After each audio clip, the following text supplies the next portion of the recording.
2018 সালে 25 লক্ষ টাকা দিয়ে প্রধান হয়েছে, এবার বেশি টাকা দিতে পারেনি বলে টিকিট পায়নি। ভাঙড়ের কোচপুকুর এলাকায় তৃণমূল কংগ্রেসের কর্মী সভা থেকে এমনই মন্তব্য করলেন ভাঙড় 2-এর ভোকালী 2 নম্বর গ্রাম পঞ্চায়েতের প্রাক্তন প্রধান মোদাস্তের হোসেন। ভাঙড় 2 পঞ্চায়েত সমিতির সদস্য আরাবুল ইসলাম ও তার পুত্র হাকিবুল ইসলামের বিরুদ্ধে অভিযোগ। বরাবরই বিতর্কিত মন্তব্য করে সংবাদের শিরোনামে নাম থাকে ভাঙড়ের এই নেতা। তার লাভ বাড়ি নিয়েও কম চর্চা হয়নি। 2023-এর পঞ্চায়েত ভোটের টিকিট না পেয়ে কোণঠাসা হয়েছিল মোদাস্তের। শওকত মোল্লার হাত ধরে আবারও রাজনৈতিক ময়দানে মোদাস্তের। এবার প্রকাশ্য মঞ্চ থেকে আরাবুলের বিরুদ্ধে ক্ষোভ উগরে দেয় বিতর্কিত এই নেতা। 2018 সালে 25 লক্ষ টাকা দিয়ে প্রধান হয়েছিলাম বলে তিনি এদিন জানান। পাশাপাশি গত পঞ্চায়েত নির্বাচনে বেশি টাকা দিতে পারেনি বলে টিকিট দেওয়া হয়নি বলেও ক্ষোভ প্রকাশ করেন।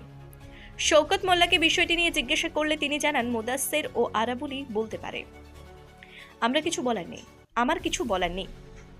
ফোনে হাকিবুল ইসলাম বিষয়টি নিয়ে তার বাবা কোনো প্রতিক্রিয়া দেবেন না বলে জানান। এবারে বেশি দিতে পারিনি, তুমি ঠান্ডা হয়ে বসো।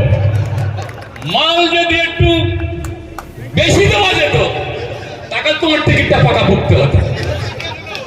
আমি আগেই বলেছি, পঞ্চায়েতে দাও একটা মাল দাও। এর আগে ভিডিও তো শুনেছো, দেখেছো তো। পঞ্চায়েতে দাও মাল দাও, প্রধান মাল দাও, উপপ্রধান মাল দাও।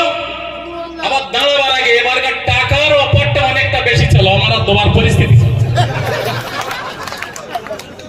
এবার আর তোমার পরিস্থিতি ছিল না। যদি বলতো পঞ্চায়েতে দেবো 50 লাখ, তোর টিকিট হয় না, বুঝতে পেরেছ? আর যখন 18 সালে 25 লাখ দিচ্ছি, তখন প্রধানটা ঠিক ছিল, তখন প্রধানটা ঠিক ছিল। তুমি 26 বছর ধরে একটা অঞ্চলের নেতৃত্ব দিচ্ছি, 16 বছর পঞ্চায়েত জেল গেছে। আমার মতন লোকের তুমি মাইনাস করে দিচ্ছ। তোমার টাকার সাথে সম্পর্ক, তোমার লোকের সাথে সম্পর্ক নেই। একটা মিটিংয়ে ভোগালী টুয়ে যখন ডাক দিত মানতো, তার থেকে 10,000 লোক আমরা জমায়েত করে যেতাম যে কোনো মিটিং মিছিলি। ওরে মেচ কেড়ে গেলুম আমি, আমার কর্মীরা মেচ কেড়ে গেল। আমাদের মতো লোকেরকে মাইনাস করা হয়েছে, টাকার রপা ছাড়াও কিছু বোঝে না। তাই এই মালের যাই বলুক না কেন, যাই বলুক না কেন, ওই মালের কথায় কান দিও না। ভগত ভার নামে কি বললো, আঙ্গা নামে কি বললো, ওর কথায় কান দেওয়ার দরকার নেই। দুদিন পরে নিচে বয়েছে, দুদিন পরে টেবিল চেয়ার গুছকেলে বাড়ি চলে যাবে, ওর উপায় নেই। পঞ্চায়েত প্রধান, একটা প্রধানের ক্ষমতা কি? যদি মেম্বার আর সঞ্চালক যদি না থাকে, তার প্রধান চালাতে পারবে না।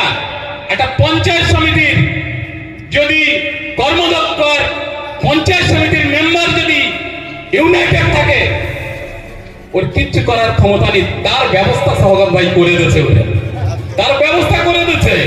তুই ওখানে বসেই থাক, বসেই থাক। দুদিন পরে ওই টেবিল চেয়ার যে গাড়িতে করে এসেছে, ওই গাড়িতে তুলে বাড়ি যেতে হবে।